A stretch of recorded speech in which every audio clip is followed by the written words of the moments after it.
후보님께 지금 5천만 원이 있습니다. 다음 중 차를 산다면 어느 차를 사시겠습니까? 빚을 내서 7천만 원짜리 전기차를 산다. 2천만 원 세이브하고 3천만 원짜리 하이브리드 차를 산다. 저는 일단 빚을 더 늘리고 싶지 않습니다.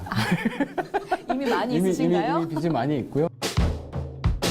이것이 바로 나의 공약 치트키. 황순식 후보자가 생각하는 나만의 원픽 정책 공약이 무엇인지 이야기해 주시기 바랍니다. 제가 사실 첫 번째 발표했던 거는 그 헌법 3조 개정으로부터 시작하는 그 한반도 남북국 시대, 평화 공존 시대를 열자라고 했던 게 첫 번째 발표했던 내용이고요. 이거는 지금 에너지 문제, 경제 문제까지 다 포함돼서 지금 남북 문제를 해결하는 것이 더 어느 때보다 더 중요하다. 그리고 또 절호의 기회다라고 생각하는 걸 첫 번째로 발표를 했고, 사실 또 제일 지금 관심을 많이 뜨겁게 받고 있는 거는 공존주택입니다. 부동산 문제를 해결하겠다. 모든 사람들이 들어가서 살고 싶고 실제로 살 수 있는 주택을 정부에서 공급을 하는 방향으로서 환매 조건부, 그다음에 지분 공유형 지금 공존주택을 이번에 좀 내놨습니다. 정의당이 계속적으로 독자 노선을 고수한다면 국민들이 바라는 대로 되지 않았을 때 대선에서 패배하는 것은 물론이고 연이어 벌어질 지방선거에서도 지방 권력을 얻기는 굉장히 어려울 텐데 대선을 지방선거와 연결해서 어떤 관점과 전략으로 임해야 되는지. 저는 뭐 당연히 기본적으로 우리 진보의 힘을 키워야 된다, 이게 첫 번째입니다. 지금 흩어져 있는 진보를 모아내서 진보 제3지대를 만들어야 된다, 이게 굉장히 첫 번째 과제다라고 생각을 하고요. 단일화를 한다고 해가지고 표가 모이고 힘이 합쳐지질 않습니다. 사실은 한쪽을 눌러내리는 거거든요. 단일화를 해서 한쪽을 그냥 쓰러뜨린다라고 하는 거는 지금 민주당하고 정의당 사이에서는 어렵지 않은가라고 생각을 합니다. 다만 중요한 것은 다음번엔 또 지방선거까지도 있고요. 그리고 대통령 같은 경우는 큰 권한을 가지고 있죠. 저 연정은 충분히 고민해 볼 수 있다라고 생각을 하고, 민주당에 가서 구걸할 이유는 없지만은 적극적으로 연정을 요청을 한다고 하면은 저희는 적극적으로 검토해 봐야 된다. 당장 내년 지방선거에 적용될 부분들에 대해서 민주당에서 크게 양보를 하고 정말 진정성 있게 예를 들면 3인 선거구에서 우리 한 명만 단수 공천하겠다, 이런 약속을 해준다면 저희는 적극적으로 받아야죠. 오히려 그런 것들을 요구할 수 있는 우리 힘을 먼저 키우는 게 저는 중요하다. 그렇게 해서 다음번에 정말 많은 지자체에 우리 정의당 그리고 진보정당 당선인들이 많이 생기는 게 내년도에 가장 큰 우리가 가져가야 될 성과가 아닌가. 민주당의 과거 4년간의 행보 그리고 정의당의 그에 화답하는 태도들은 완전히 실패로 끝난 것 아닙니까? 네, 실패했다고 생각합니다. 네, 그랬을 때 실패했음에도 불구하고 또 연대한다? 그런 식으로 아니요, 좀 저는 구차하게 보이는데. 그래서 두 가지를 전제를 말씀드렸던 게, 첫 번째로는 우리가 구해서는 절대 안 된다. 적극적으로 오히려 그쪽에서 요구하도록 만들 우리가 힘을 키워야 된다라고 하는 게 일단 아까 말씀드렸던 전제였던 거고요.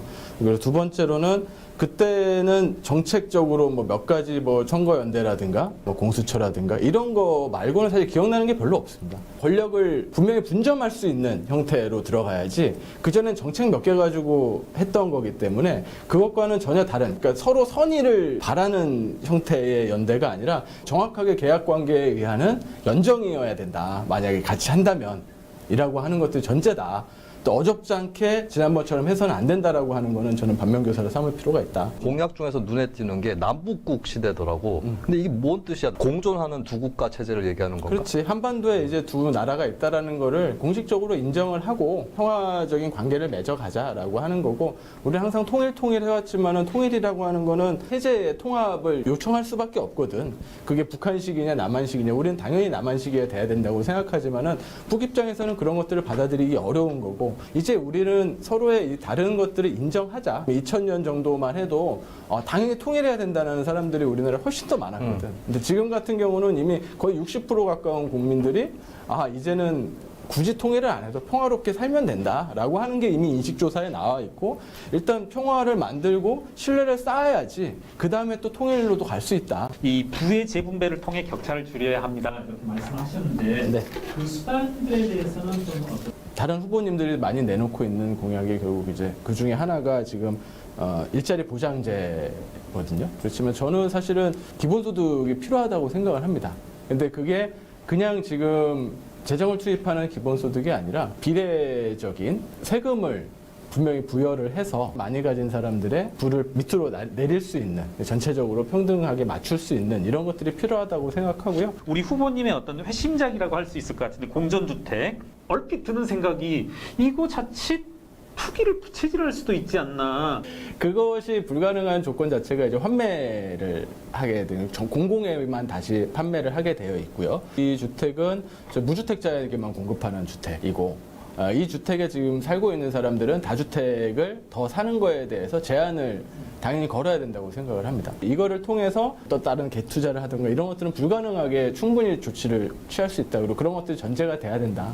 공공임대주택과 도대체 어떤 차별점을 가지고 해야 하는지에 대한 당위성을 좀 더 듣고 싶습니다. 공공임대주택 같은 경우는 이제 낙인 효과들이 있었단 말이에요. 그래서 주변에서 다 싫어하는 부분들도 있었고 그렇지만은 이제 이런 주택들 같은 경우는 뭐 더 넓은 평수든 작은 평수든 누구나 무주택자는 들어갈 수 있도록 했을 때 그러니까 소득 중립성이 형성이 될 수 있는 거고 그래서 공공주택이라고 하는 것들이 저소득층만 사는 곳이 아니라 누구나 살 수 있는 이런 주택으로 패러다임 전환을 해야 된다라고 하는 측면에서 이 주택을 좀 제안하게 됩니다. 우리 심상정 후보가 여전히 건재하다. 이것이 정의당의 장점이자 단점이라고 생각해요. 심상정 후보를 넘어설 수 있는 정책과 공약을 제외한 다른 무엇이 있는지. 심상정 후보라는 분이 정말 뭐 큰 인물이시죠. 계속해서 역할들 잘 해주셨으면 좋겠다라고 생각을 하는데 지금 일단 이 시점에 있어서 또 심상정이냐 그 부분에 있어서 이번에는 좀 다른 후보들이 또 나가서 내년 대통령